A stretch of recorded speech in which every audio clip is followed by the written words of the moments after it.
Imagine waking up to a view of a futuristic city that practically screams, "You're gonna die here." That's the nightmare Lee Hanseong just walked into. The poor guy ended up trapped inside World's End, a VR game where magic and technology teamed up for the sole purpose of ruining his life. As if being kidnapped wasn't enough, system windows started popping up in his face, informing him that the logout button doesn't exist.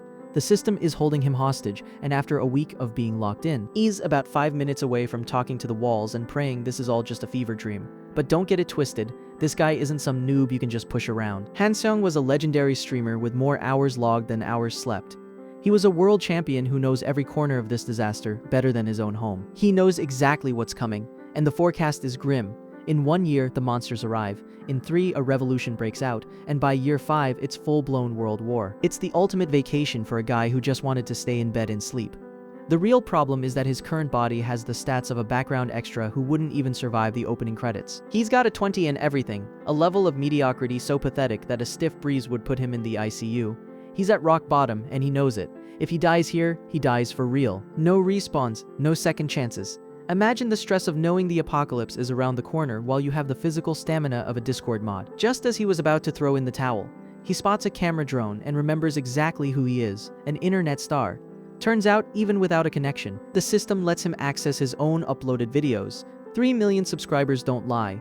This guy basically has the game's entire wiki hardwired into his brain. Hanseong knows that with his current stats, he won't last until Monday, so he decides to bet everything on the only thing that can break the system: luck. He starts rolling for stats like a gambling addict chasing the jackpot that'll change his life. He spent an entire month rolling those dice day and night, as if his life depended on it, because, well, it literally did. He was convinced that fortune is the only legal hack if you have enough patience to find it, and after thousands of attempts, he finally hit the motherlode. He locked in a luck stat of 99. Of course, he sacrificed so much strength and intelligence that he now has the muscle mass of a noodle and the brain power of a rock. But technically, he didn't lie. He'll be the luckiest guy in the cemetery if he isn't careful. With a luck stat like that, he feels like he's already won the game before even starting. The system drops his first mission: get into the Korea Hero Academy. If he fails, he's homeless, so there's zero room for error. Before heading out, he checks his inventory and finds 10 million won along with a gift box sporting a very suspicious name. He opens the box and the system nearly short-circuits. He pulled 3 SSS-rank skills and 1 EX rank. With target enlightenment and information sight, he's basically become a walking glitch before even finishing the tutorial. He starts posing in the mirror because he can practically feel the good vibes oozing out of his pores. Armed with this arsenal of broken skills, he feels ready for anything. The big day finally arrived. He stands before the academy, the elite institution where only the world's greatest prodigies are accepted. He throws on the uniform and walks in with a smug little grin, looking at everyone else like they're just background NPCs. Though deep down, he knows that with his current physical build, he's still basically made of wet paper. In the waiting hall, reality hits him. Need allies, and he needs them fast if he doesn't want to be the first casualty of the exam.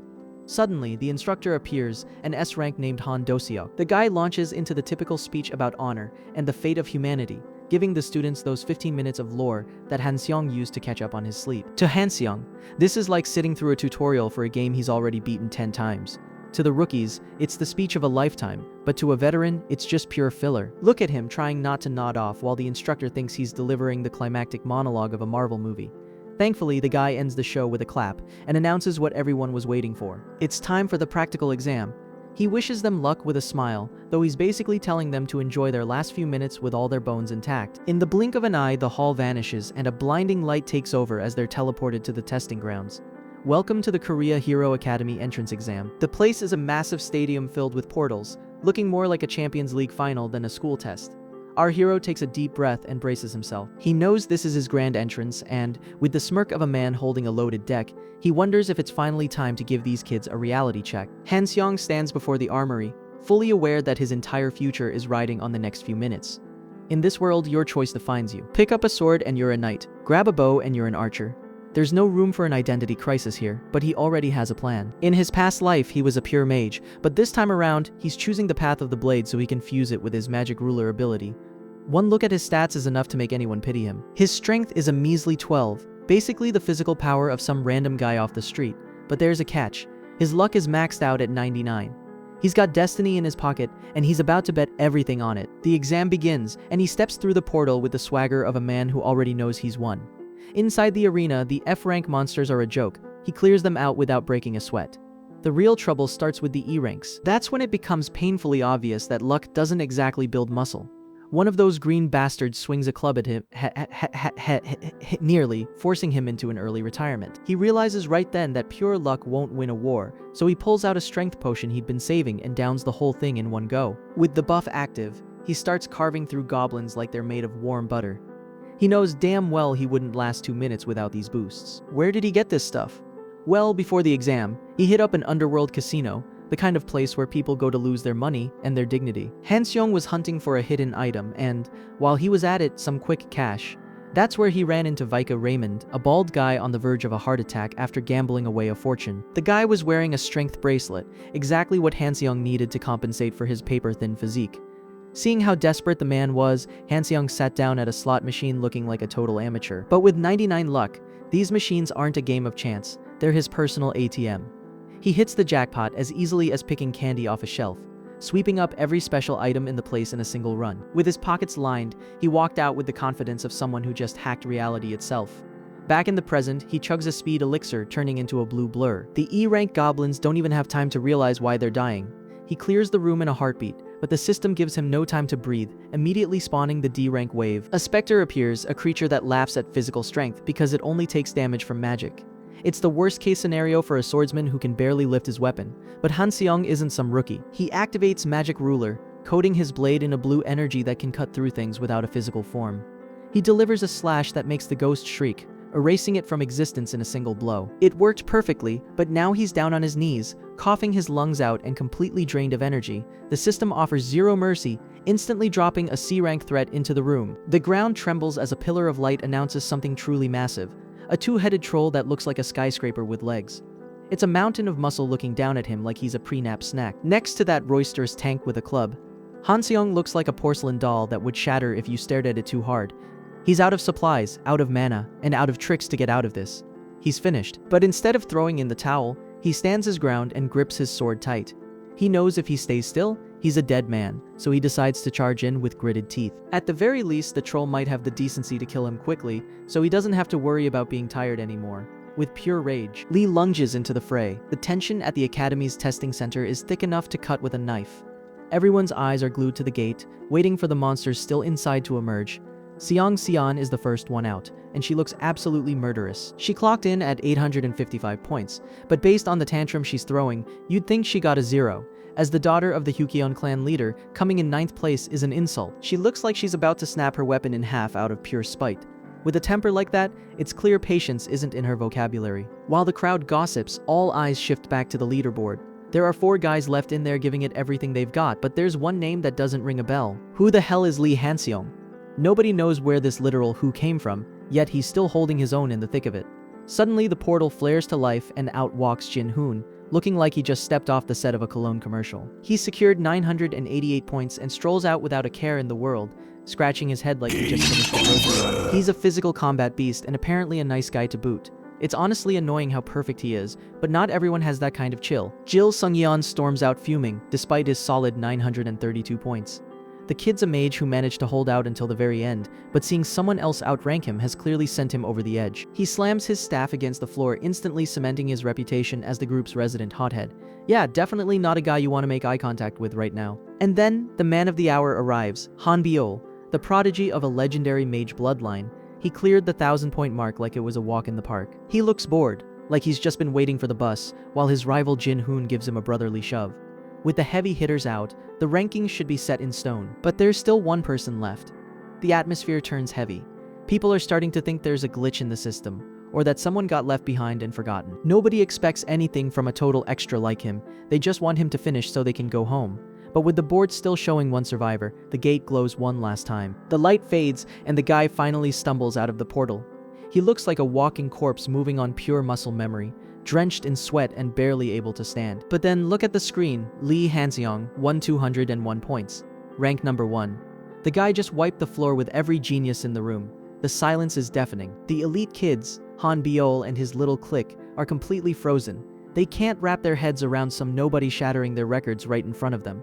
Hanseong limps past them with a completely blank expression. It's not that he's being arrogant, he's just too exhausted to even blink, but to everyone else, he looks like a cold-blooded prodigy who won't even deign to look at them. The whispers start immediately. Everyone wondering where this hidden master crawled out from. Some say he's a bit plain looking, but that he has an intimidating aura. Poor guy. He doesn't have an aura. He just wants to reach his bed before he collapses. As he trudges through the halls, he wishes he could just crawl into a hole and die. People think he's acting all high and mighty, but the reality is he can barely keep his eyes open. He only survived by a miracle because the final boss was a two-headed troll that started fighting itself. His only strategy was having insane luck while everything exploded around him. He basically won the lottery in the middle of a war zone. When he checks his status window, he realizes why nobody suspects the truth. He has 99 luck, but his charm is a glorious 3. The system basically confirms he has the charisma of a wet rock and a face that does him 0 favors. He feels like trash, but at least the visual trauma comes with a consolation prize. For being the breakout rookie of the year, the system grants him 3 random weapon boxes. And since his luck is absolutely broken, those boxes transform into something much better, a rare rank barbarian sword with massive buffs to strength and stamina. With new gear in his inventory, he's already plotting how to min-max the full barbarian set. Fully convinced his luck is a bottomless pit, he finally makes it to the dorms, and the academy looks like a 5-star hotel until he opens his door and finds absolutely nothing. The room is huge, but it's got less furniture than a house that's just been cleaned out by burglars. Being alone in a fantasy world loses its charm pretty fast when your only hobby is counting the cracks in the ceiling. But not everyone is moping around. Over in the gym, there's a guy hitting the weights with the kind of discipline that only comes from a deep, burning grudge. Hanseong's success stung so bad that he's decided the only logical response is to tear every ligament in his body before the next class. Hey, if he can't be the best warrior, he'll at least be the most jacked corpse in the cemetery. He's already got Hanseong in his crosshairs. He's not about to let some rookie steal his spotlight. The air in the mid-tier gym is thick enough to choke on. Jin-hoon is absolutely punishing the weights like they owe him money, drenched in sweat and gasping for air with every rep. It's obvious those ranking results hit him right where it hurts, his pride. Then Han Biol strolls in, looking like he just stepped out of a shampoo commercial, to offer him some water and ask why the hell he's killing himself. The answer is Lee Hanseong. The big guy can't stomach the fact that some scrawny nobody came out of nowhere and humiliated them all. Just picturing that guy's sleep-deprived face is enough to make his blood boil. He's so pissed he crushes the water bottle in one hand like it's made of wet paper. Biol actually tries to defend the guy, saying he doesn't seem so bad. Poor Jin-hoon, he's all muscle and 0 malice, but his friend is a different story. Jin-hoon grumbles that if he wants to win, he has to work twice as hard. After 4 hours of lifting, he heads straight for a high-gravity session. The second he's alone, Biol's nice guy act vanishes. He activates his watch and makes a call that reeks of trouble. He gets a hold of some manager Lee and tells him to dig up every dirty secret on Hanseong. The kid is so obsessed with his plans that if the protagonist turns out to be a nuisance, he's prepared to personally send him to the morgue just to keep things tidy. What a prince. Cut to the first day of class, and the room is already a total snake pit. The moment Hanseong walks in, the whispering starts behind his back. A bunch of jealous losers are acting like middle schoolers, mocking his looks and calling him a freak. They can't wrap their heads around how a guy like him took first place. What they don't realize is that Hanseong has an invisible drone feeding him the audio. He's hearing every single insult in high definition. Since half the class hates his guts, the system starts gifting him reputation points. He's already racked up 12.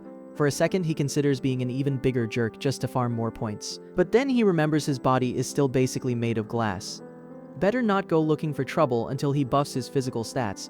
He'd rather not get snapped in half before the first bell. While the other students stare him down and mutter about him being a stuck-up prick, the professor walks in and the mood shifts instantly.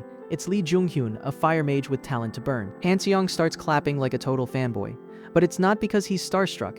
He knows the students don't have the real secrets, the faculty does. If he wants to level up fast, he needs to get on their good side. Basic magic theory starts, and Jin-hoon's brain is already short-circuiting. The guy has the strength of an ox, but the IQ of a brick. Next to him, Han Biol is explaining the concepts like he's talking to a toddler. Hanseong takes the opportunity to scan Jin-hoon with his system skill, and confirms the guy is an absolute beast. He's got insane potential and hidden skills that haven't even awakened yet. He's literally a textbook protagonist. But the real shocker comes when he notices a blonde girl sitting quietly in the back. Yen Charles. In the original game, she was just a background extra nobody cared about, until a player discovered she was the key to a broken power-up. Turns out, she's a literal goldmine for treasure-grade items and top-tier potions. Overnight, she went from a who to the most wanted unit on the server. Hanseong activates his status red, even though the system warns him his level is trash. It's enough to see he just hit the jackpot. There it is, the Hand of Divine Punishment skill. It's an SS-rank power that basically sends you to meet your maker if she even looks at you wrong.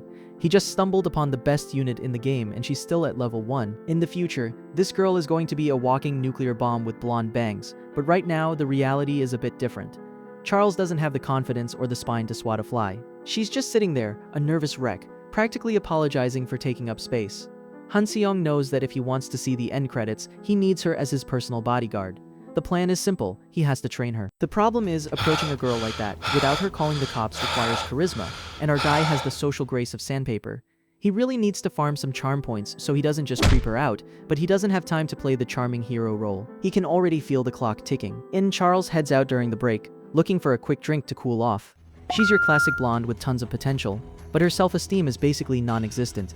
To make matters worse, her smartwatch dies on her right at the worst moment. She doesn't have a single cent on her, so she just stands there staring helplessly at the vending machine until Hanseong suddenly appears and offers to cover her. He doesn't waste any time, he's already pegged her as his next target, so he plays it cool and acts completely indifferent while she looks at him like he's some kind of ghost. Panicking, Yen short-circuits and mashes a random button, resulting in a green can dropping out. She thanks him as if he'd just saved her life. Honestly, she's so grateful for a simple soda that if Hanseong asked for the deed to her house, she'd probably sign it over right then and there. As she stands there blushing furiously, he walks away, absolutely certain he's got her wrapped around his finger. He knows she's a total nervous wreck, so the plan is to take it slow and chip away at that inferiority complex. First impression, total success at least. That's what he thinks with that poker face of his. Back in the classroom, transformation theory kicks off, but Hanseong is bored out of his mind within 2 minutes. While the professor goes over the basics, he's already busy juggling threads of mana between his fingertips. The problem is, his mana pool is still pretty shallow, so the strands keep snapping, but he refuses to give up. He's trying to weave them together to unlock S-rank skills, and while system notifications keep popping up left and right, he calculates that he'll have the whole thing mastered in about 2 weeks. Of course, he's so focused on his own world that he doesn't notice the instructor watching him. She's no fool. She calls him out in front of everyone, and the poor guy nearly jumps out of his skin when he hears his name. Noticing his head is in the clouds, she sends him straight to the board to solve a transformation problem, a mathematical trap that no rookie should be able to handle. Hanseong stands in front of the class and, instead of following the textbook, he applies some pro-player logic. He weaves a magic square into the equation to stabilize the light, cleaning up the mess in just a few strokes, and lets out a calm done that's honestly a little infuriating.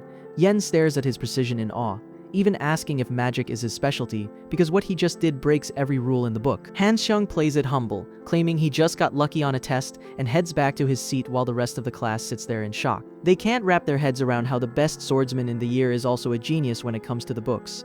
The only flaw they can find is that he's not exactly a fashion icon, but he couldn't care less. He just banked 12 reputation points for that little stunt, so he heads straight to the gym. He knows theory won't win a war, and his physical stamina is a joke. He needs to get in shape before his body gives out in a real fight. He looks around and sees nothing but mages who get winded climbing a flight of stairs, so at least he knows the competition is non-existent. But of course, someone always has to ruin the silence with their complaining. His companion, Gil Seungyeon, who looks perpetually annoyed, tells her that if she hates it that much, she should just leave. Julia Martin, the heiress to a massive private military corps, laments that she hates sweating and doesn't see the point in muscles when she has magic. Julia stops dead in her tracks when she spots Hanseong, realizing he's the same guy who solved that formula in class. Gil tries to downplay it, saying anyone could have done that, but she knows he's just talking out of pure spite. Julia watches him with an interest that has nothing to do with academics, wondering if she should try to recruit him to her side.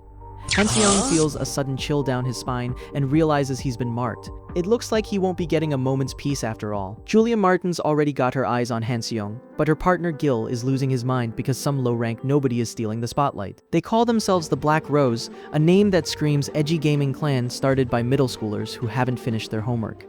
Hanseong sees right through them. They're just 17-year-olds acting like they own the server, but if they come looking for trouble, he'll dispose of them without breaking a sweat.